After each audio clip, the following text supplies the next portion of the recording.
So a bit of mindset today. It's all about understanding where your strengths are, understanding certainly where your weaknesses are, and being able to work on that. I think we get embroiled in the day-to-day of send outs, vacancies, etc. We don't look at what we need to improve personally, but also what we need to improve professionally. So this is about creating a list, choosing the top 3, and just making those instant changes that you can with the session today. Right, so a bit of a mindset thinker for this morning. What do you need to change to move closer to the person that you want to be? So I want you to think of this both obviously heavy from a work perspective, surprise, surprise, but I also want you to think of it personally. So I'll give you some of my things: not been doing enough BD, not been focusing enough on that, banging out outreach. Listen to Alex Rawlings, I think it is, who's one of Cosmos's favourite guys, I think, with the 100 Million Offers book.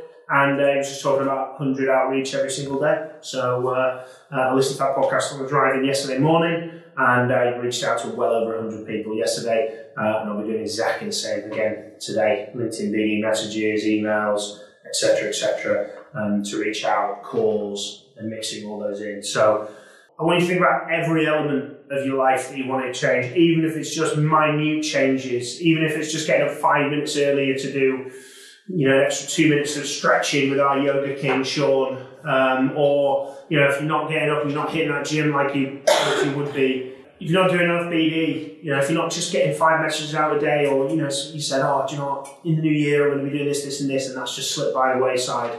What do you need to change personally from your actions that you've taken so far? We're nearly 2 months into the year, which means we've only got 10 months left of 2023. And how quickly has January and February absolutely flown by for people to get to where they want to be. So, and then looking at from a work perspective, are you taking the actions that you wanted to take?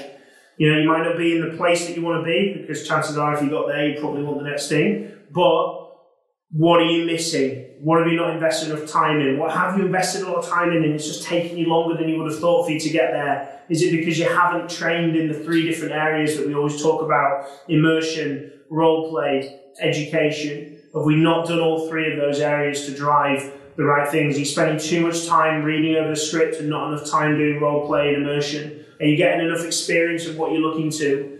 Probably, possibly, okay, maybe not. Think about the different areas of your game that you want to improve and that you want to get better at. Think about the different areas of your work process that you're missing out on. What have you not done that you should be doing and you promised yourself you would do all every day or every week or every month and not followed through on?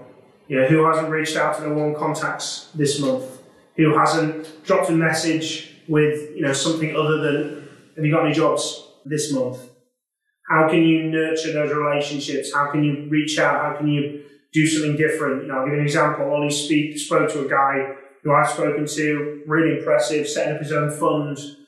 We dropped him an email just saying, I was just reflecting on our conversation and just wanted to wish you all the very best with the growth of your fund. We're watching you either way. I've just followed you on LinkedIn. I've just followed your company on LinkedIn, and I'll be supporting you. That's going to mean a lot to somebody. If somebody shot you that message, you feel like, this guy's a perfect person, a great person, and why aren't you doing something like that with any of your firms? Is there anything your clients mentioned or prospects mentioned and you've not had that bit of a conversation with them and just said, do you know what, there's a bit of content here, or let me ask Alex, what's your biggest challenge?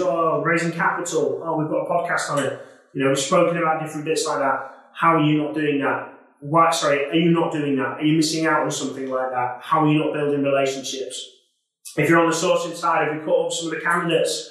I know me and Sean spoke about, interview the candidates to move on. If you dropped them a message before they go for their interview and you've passed it to Jack and, excited to hear that your first interview went well, are you just doing that little bit extra that just makes a difference? On your intros calls, are we really smashing those intro calls with high energy, high drive, really good communication? And what I mean by that is pausing, using tone and pitch, mirror and matching their pace and their cadence, that you staying in rapport with that individual and making that conversation that little bit different from hi John, it's John, calling from Raw Selection, looking to tell you about the greatest candidate I've ever heard about.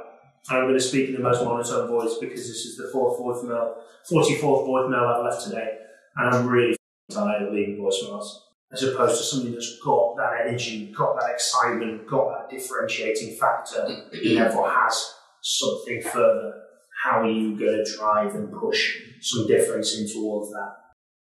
Okay, so continue to write down as many different ideas, as many different things as possible, and then once you've got that list, right, that's all great. Okay, Alex, well, yeah, I'm just going to action it all. I've got 15, 20 things written down here, just get it all sorted. And that's great, and I applaud you if you're going to do that, but it's unlikely. Because if you knew that already, I've not taught you anything other than make you think a little bit differently about what you're doing at the moment. So pick the top 3 that are going to make the biggest difference, and then choose an action that will change in order to do that. And as I always say with everything, create some accountability around it, create some differentiating factor, do something different with regards to it. So that should help you moving towards what you want to achieve, where you want to be, both personally and professionally.